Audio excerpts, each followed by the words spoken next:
I was going to ask, how can you trust someone?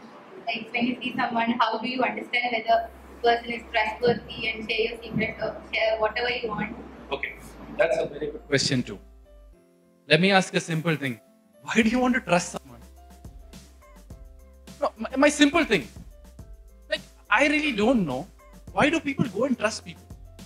You don't need to trust anyone. You have your family, your mom, dad, your brother, sister, which I believe is family, and your wife or husband, whoever is going to be. Keep your trust limited to that. Why do you want to share your secret to someone else? You'll have issues with a friend, that secret he or she will sell it to someone else. Or blackmail you. See, life is very simple, but we make it complicated. Yeah, go ahead. It to a family, right? Yeah, I know, but when you say trust, it's a different thing. Families will never betray you. Every other person can or might betray you when they have any personal gain onto it. You trust your friend, right? Now, the biggest problem with trust, you build up expectation.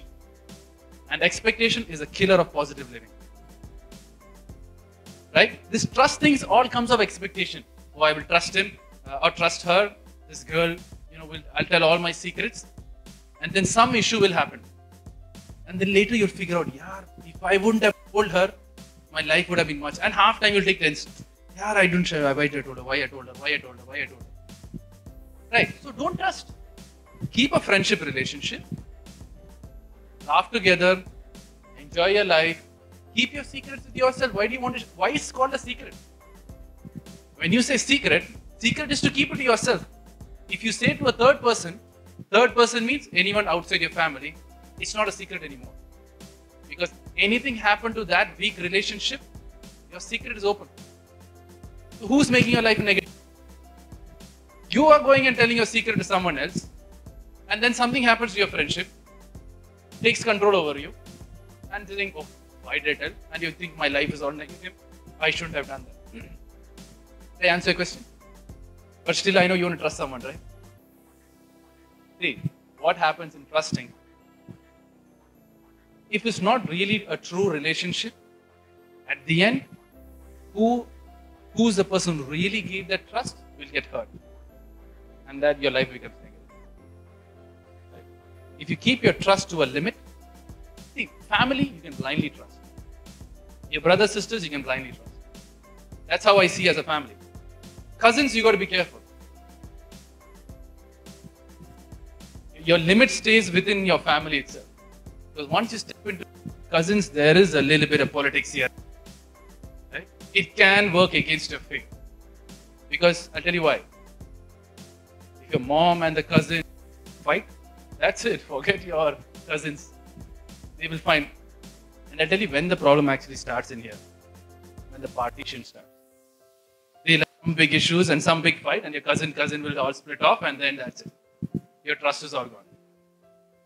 So why do you want to trust? I always ask people, I trust someone so much. Why do you trust? What do you get?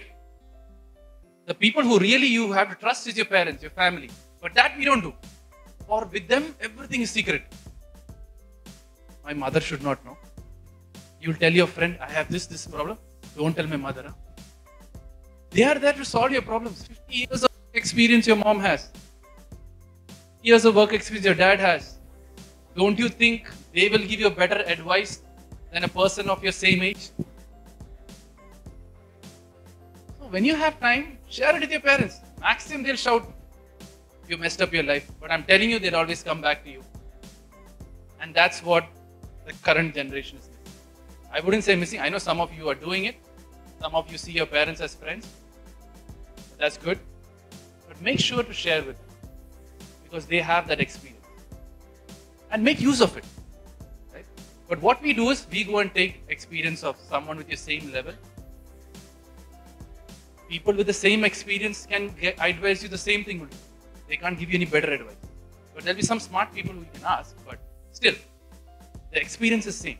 A 15-year will have a 15-year of experience only. But a 60-year will have some experience. But I'm not telling you to take every advice which your parents say also. Because you have that internal drive which actually tells you which direction you got to. Because sometimes your parents' experience would also be different from your experience. Right? And that could differ. Because now what you're exposed to is different from what your parents are getting. So that you got to judge. Take the advice, see it how it is applicable in your scenario, and then take that action. Because if you take old style parents' actions, you can again. Did I now answer the question? It's clear? That's what I like. Out. If you ask. If you don't ask, you can ask again if you want.